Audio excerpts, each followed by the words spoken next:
I'm Brother David. This is Gospel Tangents. It's the best source for Mormon history, science, and theology. I'm Rick Bennett. There's a common Mormon phrase that families can be together forever. Is that a hurtful doctrine? We'll find out a very interesting point of view from David Patrick and Benjamin Shaffer, who are both former LDS Church members and now in the church leadership of Christ Church. We'll find out if their families have cut them off and what they think of that specific doctrine. Is it hurtful? Check out our conversation. Hey, I just wanted to mention one more thing. The Mormon News Report podcast is an awesome podcast, and they cover the week in Mormon news with a healthy dose of snark and commentary. Join Brant and Jenny every Monday to get caught up on all those news stories that you can stay up to date on the latest Mormon news. So check out Mormon News Report. It's a great podcast. Brant and Jenny are great friends. Now back to our conversation. All right. Now, so there was another thing that you said, Benjamin. I'm going to pick on you again because you said another shocking thing. You know, families are forever.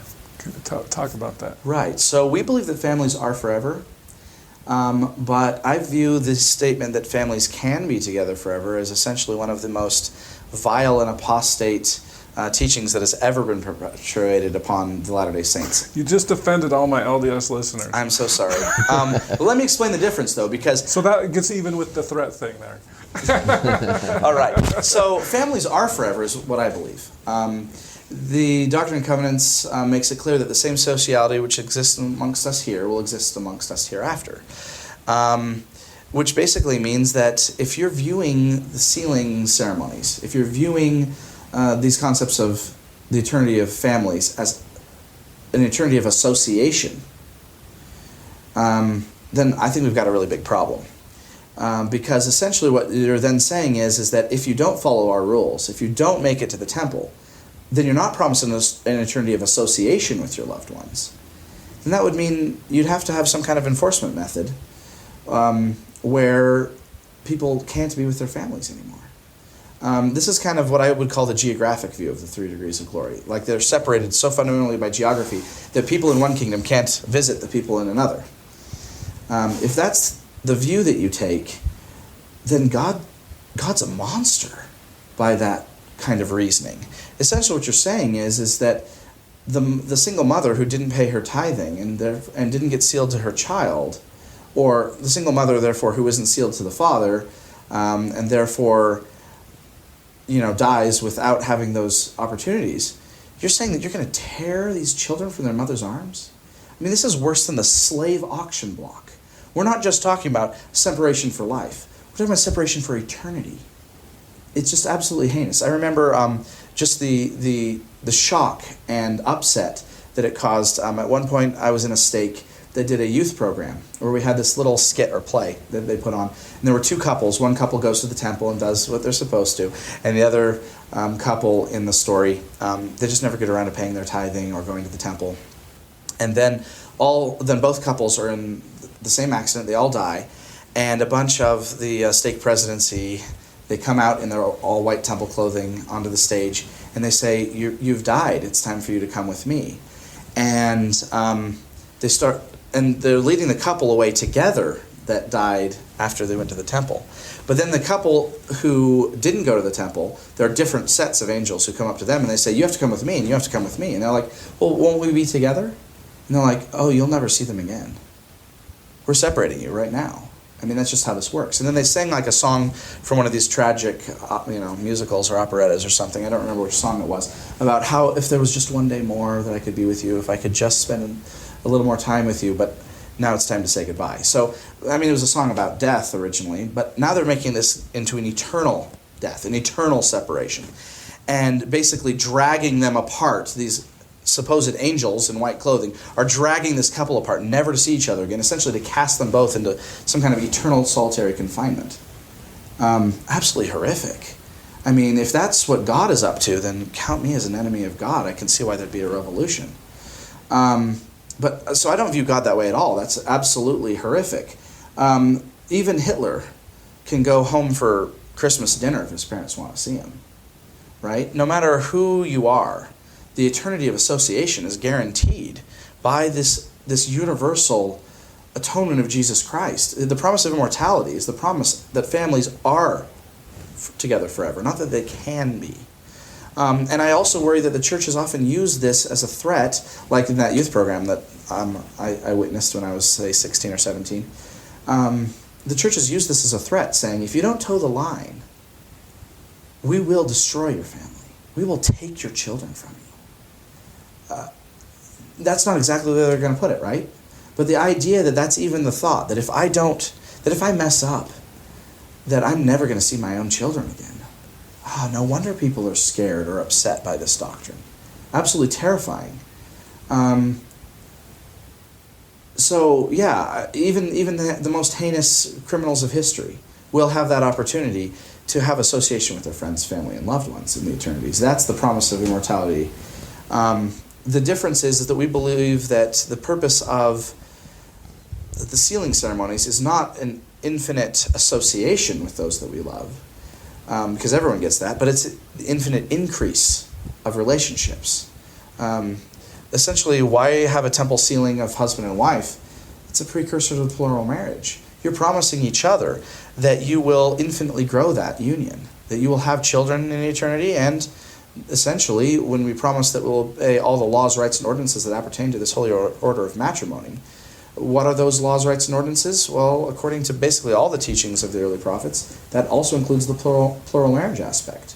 So we're talking about having infinite brothers, sisters, children, fathers-in-law, mothers-in-law, infinite connections, until essentially we all are all one, as the Father and Son are one. We're all part of one celestial family. That's why this is a celestial ordinance. It's about our relationships to God. It's about our relationships to each other, and how we will all, in this Zion sense, be one family of one heart and one mind.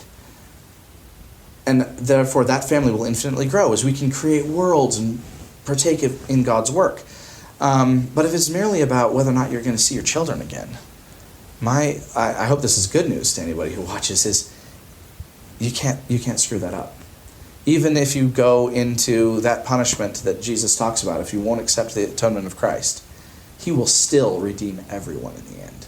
We're universalists. He will bring everybody out, even if they have to pay the uttermost farthing, as he put it, even if they have to suffer terribly for their own sins. There will be an end to that, because endless punishment is God's punishment. It says in the Doctrine and Covenants, not that there will be no end to the time frame of that punishment, but that it has a great depth, is the way he's trying to say. It's more express. There's a great depth. There's an endless depth to that punishment, perhaps, if you have to suffer for your own sins. But he will, at last, take us all out, bring us into heaven, and reunite us as families. And I think that, you're going to have that promise. And I think that's why it's called the gospel. This is good news. This isn't a threat. This is the joy of knowing that fear not. He's there, and Jesus Christ made his atonement for all mankind. He's going to find a way to bring you back and be with your family again. Benjamin, don't you think that most Latter-day Saints are not going to be as maybe literal about the word can be for ever together forever? And you're maybe a little bit more literal than they are? Perhaps, but I think that the thing is that when you have your whole family, everybody's in good standing with the church, it's true, you don't really think about it that way. Yeah. But the moment anybody leaves the church, the moment someone apostatizes, people do start to panic. I've seen it over and over again. Yeah. If somebody starts leaving the church, they say, well, but does that mean I won't be with you in eternity? It's like one of the first things that a lot of LDS people immediately go to when somebody, even if somebody just drinks a beer or something, is, oh my goodness, you're putting our eternal family at jeopardy. And that's why I think it's a really invidious doctrine. Not that your average LDS family, when everyone's in good standing, is even thinking about it. They're all just feeling happy. They're going to be together forever. It's all good. But yeah, when someone leaves, I think it is fairly universal for people immediately to go to that more terrifying understanding of, wait, does this mean then that we are separated? And I think that's why it's dangerous. Well, and it's interesting that you say that, because I see this from two different perspectives. I just interviewed Jana Reese recently, and we talk about why Mormons leave. Usually they leave for atheism or whatever, don't believe the church is true. And so you have the Mormons that are like, oh, why would you resign these blessings? But the other issue is, I know you guys both have served LDS missions, right? Correct. So you've left We're both converts to Christ Church, right? Yes. We both were in the mainstream LDS Church. So. Yeah, and can you just tell me where you went on your mission? Yeah, I served in Sendai, Japan. In Japan. Okay, and then?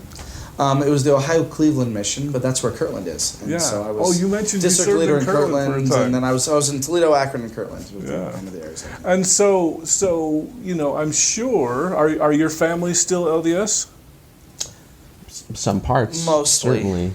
And so Yeah. so I have a you're- brother who just joined Community of Christ, and I was like, I thought you were coming our way, Oh, really? But yeah, but they're such a great and welcoming church too. I absolutely love those guys. Yeah, they're awesome. But yeah, so you've experienced this, because I'm sure that your LDS family is being like, you guys are lost, right? Aren't they? Some of them Yeah. are, and some of them aren't, and it is. There's a big tension there. I can still remember basically. Gee, Mom, sorry if you're watching this. But she struggled, and she kind of went to extremes at a couple of points. She basically told me at one point that I was disowned. She didn't want me in her home, all kinds of things like that. And that's really hurtful and hard to kind of rebuild a relationship after. And I do believe it kind of came down to this, and this is partly why I'm passionate about the families can be together forever thing, is that it was basically my mom's interpretation. If I left the church, I wasn't really her son anymore. That the church essentially had control over whether or not our family relationships were valid. And by being outside the church, I wasn't part of the family. And, it's very hurtful. It's difficult. Now, it's interesting to hear that families can be together forever is a hurtful doctrine. Sure. I get that, right? I think Because that's the promise... I think that's the literalness of the word "can" in there. Right. And it seems like a hopeful doctrine whenever everyone's in good standing. I get that. Yeah. Right? I mean, that's kind of the paradox, Whenever right? somebody's not in good standing, then it starts sounding like a real serious threat. So yeah, it's true. I grew up singing "Families Can Be Together Forever" and just loving it and thinking that was great. It was the promise that I'd be with my family. It was when I started feeling that promise was being taken away for what I considered completely illegitimate reasons. That's when it started seeming invidious.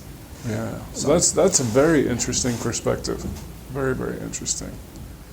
I hope you enjoyed listening to David Patrick and Benjamin Shaffer. In our next conversation, we'll talk about the history of the Adam-God doctrine over the years. How has it changed? Is it safe to say that this doctrine is disputed? Oh, sure. I believe it was a matter of controversy even in the Nauvoo Expositor. So yeah, it's controversial. Okay, so this has always been a very controversial topic. We feel like it went from within a doctrine... the LDS Church as well as without. Sure. The progression, or digression, as you might call it, went from a doctrine to a theory into obscurity. And now we're saying, let's bring it out of obscurity. Let's make sure people understand how it works.